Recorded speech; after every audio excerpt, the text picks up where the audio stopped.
Hello friends, मैं राजेश गौड़। कुछ अच्छी बातें, कुछ सच्ची बातें चैनल में आपका स्वागत करती हूँ।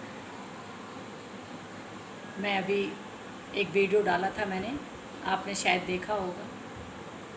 मुझे भी अच्छा लगा, काफ़ी सारे कमेंट्स आए हैं, सब्सक्राइब भी किया है सबने। अच्छा लगा मुझे, आपको पसंद आया होगा, ये मैं उम्मीद करती हूँ। मैंने अपने प्रभु से शुरू किया था। कुछ बातें मैं आपको बताया करूँगी। हफ्ते में मैंने कहा था 2 बार आया करूँगी, तो शायद आपको पसंद आएगा। चलिए, आज मैं फिर से एक नया वीडियो लेके आई हूँ आपके लिए, शायद आपको पसंद आएगा। तो हमने पिछली बार प्रभु के ऊपर बात की थी कि हम प्रभु पर भरोसा करें, और भरोसा करने के बाद आप देखिएगा, मैंने कहा था 10 दिन बाद देखिएगा आपको कितना हल्कापन लगेगा।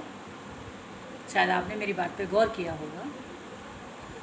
चलिए, हम फिर से गायत्री मंत्र से ही शुरू करते हैं, क्योंकि मैं गायत्री मंत्र के बिना कोई काम शुरू नहीं करती हूँ। आप मेरे साथ साथ सब बोलें, जो भी देख रहा है। ओम भूर्भुवस्सुः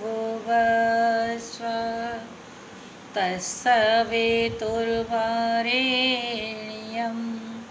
भर्गो देवस्य धीमहि धियो यो नः प्रचोदयात्।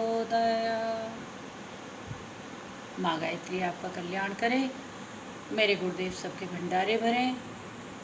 गायत्री माँ आप सब पे अपना शक्ति का हाथ हमेशा रखे, यही मेरी माँ गायत्री से प्रार्थना है।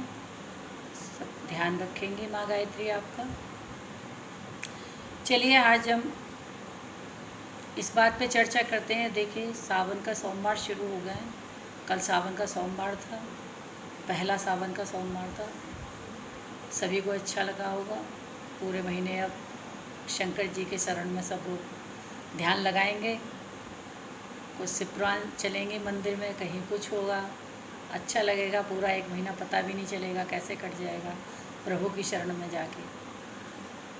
आज मैं कुछ आपको ऐसी बातें बताऊंगी, जानते तो सभी हैं, मैं बार बार यही कहती हूँ, लेकिन उनको मानने के लिए, फॉलो करने के लिए तैयार नहीं होते हैं। कुछ बातें ऐसी होती हैं हमारे जीवन में, हमारे घर में, छोटी छोटी बातें हैं जिनसे हमें बहुत बेनिफिट मिलता है। जैसे आज मैं कुछ बताऊंगी कि जैसे आजकल हमारे दिनचर्या जो है बदल गई है सबकी। क्या हो गई है, रात में हम लोग देर तक जगते हैं और सुबह फिर देर में सो के उठते हैं, जो हमारी सेहत के लिए, हमारे घर परिवार के लिए बहुत ही हानिकारक है। इस बात पे हम लोग ध्यान नहीं दे रहे हैं, क्योंकि आजकल सबकी एजुकेशन ऐसी हो गई हैं, देर तक पढ़ाई करते हैं बच्चे, सुबह नहीं उठ पाते हैं। पर यही टाइम हम, अब आजकल सब लोग घर में हैं, ये लॉकडाउन चल रहा है, इसकी वजह से यही टाइम अगर हम दिन में पढ़ाई के लिए दे दें तो शायद हमारे बच्चों को रात में ज़्यादा देर तक जागने की ज़रूरत नहीं है। मगर ऐसा नहीं होता है। ये बच्चे दिन भर तो इधर उधर बड़ा मस्ती करते हैं और रात में देर तक जगते हैं कि अब रात में इनकी पढ़ाई हो रही है। तो थोड़ा सा हम लोग इस बात पे ध्यान दें, बच्चों को समझाएं, अगर मान जाएं तो। वैसे तो ये लोग अपनी मनमानी करते हैं आजकल, मानते नहीं हैं। अब यही चीज़ हमारे आजकल हम अपने ऊपर भी लागू करते हैं कि हम लोग क्या करते हैं, संस्कृति जो है हमारे यहाँ से बिल्कुल ख़त्म हो गई है। संस्कृति बिल्कुल जैसे हटती जा रही है। अब संस्कृति जब हट जाएगी तो क्या होगा, उससे फिर आपदाएं आएंगी, परेशानियां आएंगी। क्योंकि प्रकृति के साथ अगर हम छेड़छाड़ करते हैं तो प्रकृति क्या करती है, रुष्ट हो जाती है।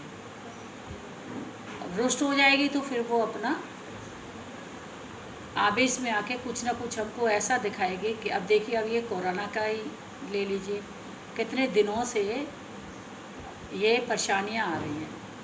और मेरे ख्याल से अब ये शायद सुनते हैं दिसंबर तक क्या, मेरे ख्याल से तो अब ये है, ये हर साल की ही बात में जो बीमारी आ जाती है वो कभी फिर जाती नहीं है। जाती तो है, पर बीच बीच में वो अपना परेशानी देती रहती है। जैसे पहले देखिए चिकनगुनिया आ गया था, है, फिर डेंगू आ गया था, अब क्या ये चले गए? नहीं गए, नहीं गए, क्योंकि अब हम अगर अपना ध्यान नहीं रखेंगे, खान पान को सही नहीं रखेंगे, अपनी देखभाल नहीं करेंगे, अपने घर की साफ़ सफाई नहीं करेंगे, तो ये नहीं जाएगा। हम अपना ध्यान रखेंगे तो ये हमारे पास नहीं आएगा। अगर हमारे बच्चे खाने पीने में मजबूत रहेंगे, खा पी करके थोड़ा ठीक रहेंगे, और हम लोग अपना ध्यान रखेंगे। बुजुर्ग हैं, देखिए, बात नहीं मानते हैं, जो चीज़ नुकसान दे रही है उसी को खाने लग जाते हैं, नहीं मानते। तो ऐसे क्या होगा? बीमारियां तो फिर घेरेंगी। हम थोड़ा सा अपने घर के इलाज से ही इस चीज़ को हटा सकते हैं, नहीं आ सकती है हमारे पास। ऐसा विश्वास होना चाहिए प्रभु पे। लेकिन वही फिर प्रयास की बात आती है। हम अगर थोड़ा सा चेंज ले आएँ अपने खान पान में, जैसे सुबह को उठे थोड़ी मेहनत कर लें। भाई हमें देखिए, काढ़े वाढ़े भी आजकल लोग बहुत पी रहे हैं। अब ये नहीं है कि जितने काढ़े लोग बता रहे हैं उन्हीं को सबको पीने लग जाओ, पता चले नुकसान ही हो जाए, है ना। तो अपनी थोड़ी सी सोच भी लगानी चाहिए, समझ भी लगानी चाहिए कि हमें कौन सी चीज़ खानी चाहिए, कौन सी नहीं। ये नहीं है जितना सब यूट्यूब पे आ रहा है जी आप खाने लग जाओ सबको बना बना के, तो ये भी सब गड़बड़ हो जाएगा हमारे जीवन में। पता चले कौन सी चीज़ हमें नुकसान कर दे, कुछ पता नहीं। तो हमें क्या करना चाहिए? जैसे मान लीजिए एक चीज़ खानी है तो एक चीज़ आप कम से कम 10-15 दिन तो खाइए। ये थोड़ी है कि आप उसी को खाने लग जाएंगे, उसी में कोई अजवाइन डाल देगा, कोई गिलो बता रहा है तो गिलो में आपने कभी हल्दी डाल दी तो कितना गर्म हो जाएगा, तो हमारे शरीर को कितनी हानि हो जाएगी उससे। हमें जैसे गिलोय पीनी है तो गिलोय का एक तरीका होता है।